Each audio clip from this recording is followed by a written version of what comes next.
Ek groet julle vandag vriende. Kom ons luister na Eksodus hoofstuk 3. Moses het die kleinvee van sy skoonpa Jethro, 'n priester van Midian, opgepas.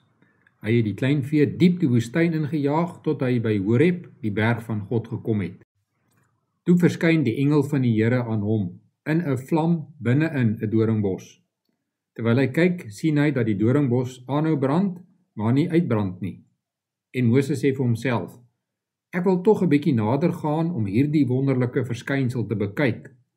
Waarom brand die doringbos dan nie uit nie? Toe die Here sien dat hy nader kom om te kyk, roep God na hom uit die doringbos: Moses, Moses. En hy antwoord: Hier is ek. Die Here sê toe vir hom: Moenie nog nader kom nie. Trek uit jou skoene, want die plek waarop jy staan is gewyde grond. Verder sê hy: Ek is die God van jou voorvaders, die God van Abraham, die God van Isak, die God van Jakob. Toe maak Moses sy gesig toe, want hy was bang om na God te kyk. Daarna sê die Here: Ek het die ellende van my volk in Egipte duidelik gesien en hulle noodkrete oor die slawedrywers gehoor. Ek het hulle lyding ter harte geneem. Daarom het ek afgekom om hulle uit die mag van Egipte te bevry en om hulle daarvandaan te laat trek na 'n goeie en uitgestrekte land, 'n land wat oorloop van melk en honing. Dit is die land van die Kanaaniete, Hetiete, Amoriete, Feresiete, Jewiete en Jebusiete. Die noodkrete van die Israeliete het my bereik en ek het ook aanskou hoe Egipte hulle verdruk.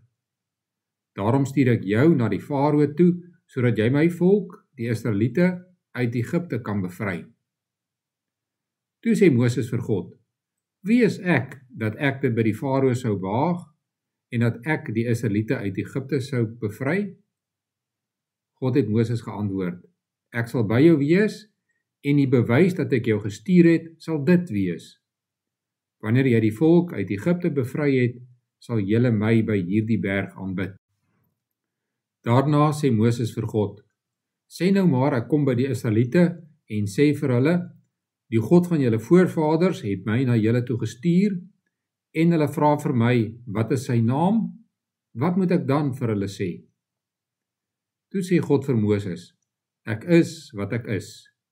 Jy moet vir die Israeliete sê: Ek is, het my na julle toe gestuur. Verder sê God vir Moses: Jy moet ook nog vir die Israeliete sê: Die Here, die God van julle voorvaders, die God van Abraham, die God van Isak, die God van Jakob, het my na julle toe gestuur. Dit is ewig my naam, dit is die naam waarmee ek aangeroep moet word van geslag tot geslag. Gaan roep nou die leiers van Israel bymekaar en sê vir hulle: Die Here, die God van julle voorvaders, die God van Abraham, Isak en Jakob, het aan my verskyn en gesê: Ek weet van julle en ek weet ook wat julle aangedoen word in Egipte. Ek het besluit om julle te laat wegtrek uit die ellende van Egipte na die land van die Kanaaniete, Hetiete, Amoriete, Feresiete, Jewiete en Jebusiete, na 'n land wat oorloop van melk en honing. Die leiers van Israel sal na jou luister, en dan moet jy en hulle na die Egiptiese koning toe gaan en vir hom sê: Die Here, die God van die Hebreërs, het hom aan ons geopenbaar. Laat ons asseblief 3 dagreise ver die woestyn intrek om vir ons God, die Here, 'n offer te bring. Ek weet dat die Egiptiese koning julle nie sal laat gaan nie, selfs nie onder dwang nie. Dan sal ek my hand uitsteek en Egipte tuister met die wonderdade wat ek in hom sal doen. Eers daarna sal die Farao julle laat gaan. Ek sal ook sorg dat die Egiptenaars goed doen aan hierdie volk van my, sodat as julle uiteindelik wegtrek, julle nie met leë hande sal gaan nie. Elke vrou moet van haar buurvrou of in die huis waar sy werk, silwer en goue goed, sowel as klere eis. Laat julle seuns en dogters dit dan as buit uit Egipte uit wegdra. Ons lees tot sover uit die woord van die Here. 'n Mens kan baie ongemaklik voel wanneer jy iemand raakloop wie se gesig jy goed onthou, maar wie se naam jy vergeet het. Dit is 'n lelike fout om iemand se naam te vergeet, en as jy daardie persoon aan iemand anders moet voorstel, lei dit tot 'n groot verleentheid. Moses het 'n soortgelyke probleem gehad toe hy na Egipte moes gaan om die Israeliete uit slawerny te bevry. Sy grootste beswaar teen sy opdrag was dat hy nie weet hoe hy die Here aan die volk moet bekendstel nie. Luister wat sê hy in vers 13. Sê nou maar, ek kom by die Israeliete en ek sê vir hulle, die God van julle voorvaders het my na julle toe gestuur en hulle vra vir my, wat is sy naam? Wat moet ek dan vir hulle sê? Dit is vir ons vreemd dat Moses 'n probleem gehad het met die naam van die Here. Ons moet egter onthou dat Moses nog nie 'n Bybel gehad het nie. Al wat hy van God geweet het, was wat sy moeder hom as kind geleer het. En die volk kon ook 'n probleem gehad het met die naam van die Here. Hulle het toe al 400 jaar saam met 'n heidense volk in Egipte gebly. Hierdie volk het baie gode aanbid. As Moses dan as vreemdeling na hulle toe kom met die boodskap, die Here wil julle bevry, dan sou hulle kon wonder van wie Moses praat. Daarom wil Moses die Here op 'n duidelike manier aan die volk voorstel. Op Moses se vraag oor wat sy naam is, antwoord die Here hom, ek is wat ek is. Jy moet vir die Israeliete sê, ek is, het my na julle toe gestuur. Hierdie antwoord van die Here klink vir ons vreemd. Hoekom antwoord hy, ek is wat ek is? As ons egter mooi oor die Here se antwoord nadink, is dit tog nie so vreemd nie. Daar is geen naam wat die Here kan beskryf nie. Daar is geen woord wat sy goedheid en grootheid kan saamvat nie. Daarom, hy is wat hy is. Die Hebreëse woord wat in die Ou Testament vir Here gebruik word, is Jahwe. Jahwe hou verband met die betekenis, ek is. Die Here is wat hy is bo ons menslike verstand. Maar al is die Here soveel groter as ons, maak hy tog bemoeienis met ons. Hy identifiseer homself met mense soos Abraham, Isak en Jakob. Daaraan kan Moses en die Israeliete hom uitken. Kom ons kyk nou wat dit beteken dat die Here sy naam noem, saam met mense soos Abraham, Isak en Jakob. In die eerste plek sê die Here dat hy die God van Abraham is. Dit is nie vreemd vir ons ore nie. Abraham was iemand wat naby die Here gelewe het. Dwars deur die Bybel word hy beskryf as 'n geloofsheld wat baie vertroue in God gehad het. Hy is ook bekend as 'n man van gebed. Toe God vir Abraham die opdrag gegee het om weg te trek na 'n vreemde land, het Abraham nie geargumenteer nie. Hy het opgepak en getrek. Toe hy later sy enigste seun moes offer, het hy nie probeer om God se opdrag te ontduik nie. Hy gaan en is aan God gehoorsaam. Vir ons voel dit amper vanselfsprekend dat God sy naam met Abraham verbind. Maar God verbind ook sy naam met Isak. Isak was anders as Abraham. Isak se naam beteken lag, en hy het ook baie keer lagwekkend opgetree. Oor die algemeen het Isak maar 'n onbeduidende en slap karakter gehad. Hy het nie eers die moed gehad om vir homself 'n vrou te gaan soek nie.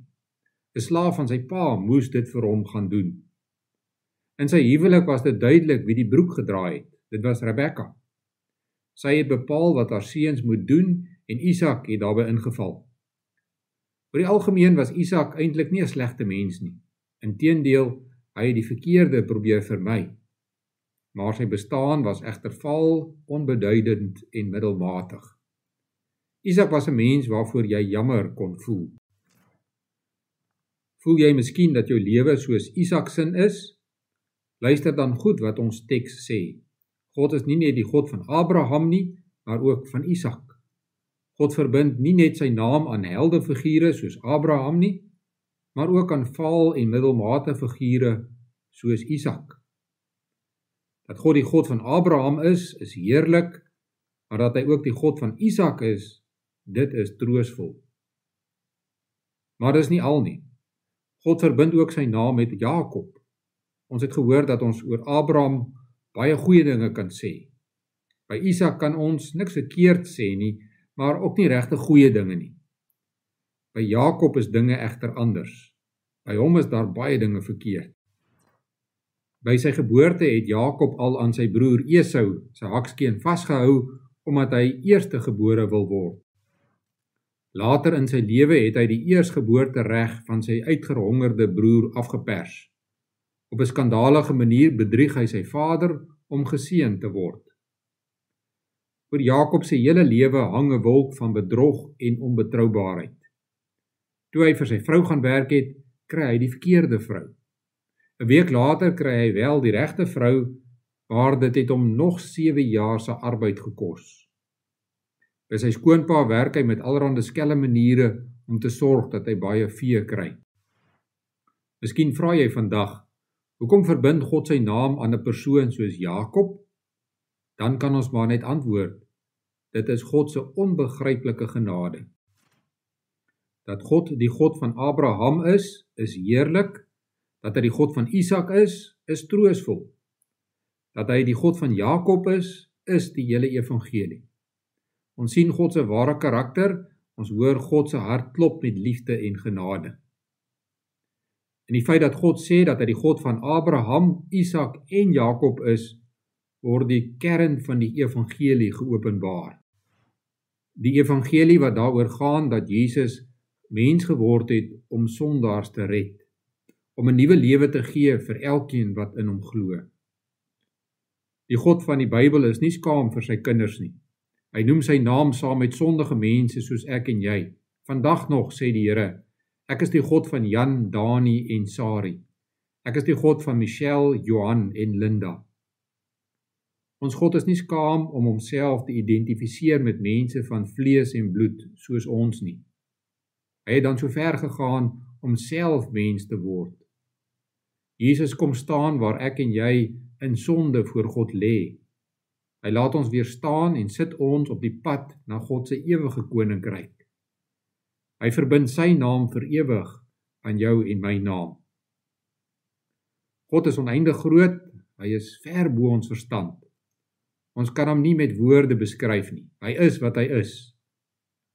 Tog openbaar hy homself aan ons en hy noem homself die God van Abraham, Isak en Jakob. Hy verbind sy heilige naam aan sondige mense soos ek en jy. Mag ons die Here ook so aan ander bekendstel. Kom ons bid saam. Onse Vader wat in die hemel is, laat u naam geheilig word, laat u koninkryk kom, laat u wil geskied, net soos in die hemel, net so ook op die aarde. Gee ons vandag ons daaglikse brood en vergewe ons oortredinge, soos ons ook die vergewe wat teen ons oortree. En laat ons nie in versoeking kom nie, maar verlos ons van die bose, want aan u behoort die koninkryk en die krag en die heerlikheid tot in ewigheid. Amen.